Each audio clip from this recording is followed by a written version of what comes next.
wabarakatuh. Perkenalkan, nama saya Rizky Alida dengan NIM E2110073. Di sini saya akan mereview mata kuliah Hukum Pidana pada pertemuan ke-14. Pada pertemuan kali ini membahas mengenai kesalahan atau pertanggungjawaban pidana. Pengertian kesalahan merupakan unsur objektif dari suatu tindak pidana. Kesalahan adalah keseluruhan syarat yang memberi dasar untuk adanya pencelaan pribadi terhadap perbuatan pelaku tindak pidana. Dalam arti yuridis dibagi kesengajaan dolus dan kealpaan culpa. Dan dalam arti sempit, kesalahan sama dengan kealpaan. Unsur kesalahan yakni kemampuan bertanggung jawab. Adanya hubungan batin antara pelaku dengan perbuatannya yakni berupa kesengajaan atau kealpaan serta tidak adanya alasan pemaaf. Pengertian kesengajaan atau dolus dikatakan sengaja apabila pelaku atas dasar pelaku mempunyai kehendak untuk mewujudkan unsur-unsur dari rumusan undang-undang. Pelaku juga menghendaki akan akibat yang timbul dan sudah dapat membayangkan akan akibatnya. Adapun corak atau bentuk kesengajaan yaitu kesengajaan dengan maksud atau tujuan, yaitu di mana perbuatan pelaku menimbulkan perbuatan yang dilarang dan pelaku menghendaki perbuatan beserta akibatnya. Contoh, A menampar B dengan maksud agar B merasa sakit dan tidak berbohong lagi. Yang kedua, kesengajaan dengan sadar kepastian menimbulkan dua akibat, yaitu satu, akibat yang mau dituju oleh si pelaku dapat berupa delik sendiri dan berupa penyertaan. Kedua, akibat yang tidak dikehendaki tapi merupakan keharusan dalam mencapai tujuan sehingga menjadi timbul. A hendak membunuh B dengan menembakkan pistol sementara B sedang duduk di balik kaca restoran.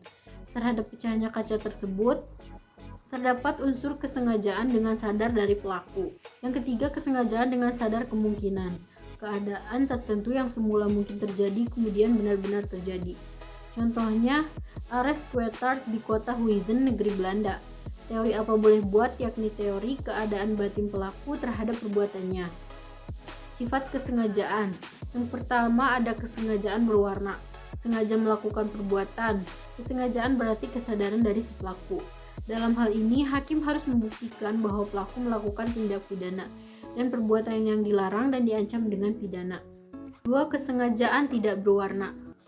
Untuk dapat dipidana, pelaku cukup menghendaki perbuatannya. Pelaku asas lex dura sedita scripta, yaitu dengan diundangkannya yang hukum pidana maka setiap orang dianggap mengetahuinya. Jenis-jenis kesengajaan yaitu dolus determinatus, yakni kesengajaan yang ditunjukkan pada objek tertentu. Yang kedua ada dolus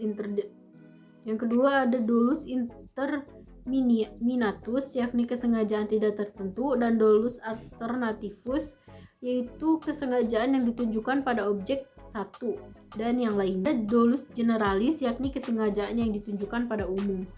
Kekeliruan atau kesesatan atau salah kira disebut juga tidak sengaja. Kesesatan dapat dibedakan menjadi kesesuaian peristiwa, kesesatan hukum, kekeliruan orang, dan lainnya.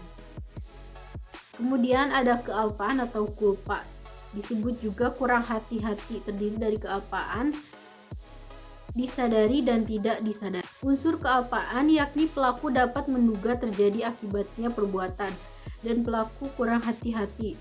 Kealpaan terdiri dari culpa lata yaitu kealpaan berat, culpa levis kealpaan ringan, bewusste schuld yakni kealpaan didasari, dan unbewusste schuld yaitu pelaku tidak dapat membahayakan akibatnya.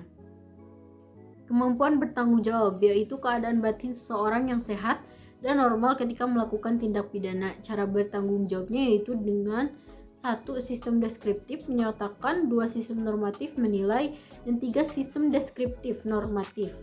KUHP mengatur sistem deskriptif normatif dengan alasan deskriptif artinya keadaan jiwa pelaku dan normatif hakim yang menilai dan menyimpulkan perbuatannya yang didasarkan pada hasil pemeriksaan di pengadilan. Tidak mau bertanggung jawab untuk sebagian yakni suatu keadaan yang disebabkan keadaan jiwa sehingga dinyatakan tidak bertanggung jawab, seperti penyakit kleptomani, piromani, dan lainnya. Orang yang punya penyakit jiwa tersebut dianggap tidak mampu bertanggung jawab dan pidana yang dilakukannya ada hubungannya dengan penyakitnya, kecuali jika melakukan tindak pidana tanpa berhubungan dengan penyakit jiwanya tersebut, maka pelaku dapat dipidana.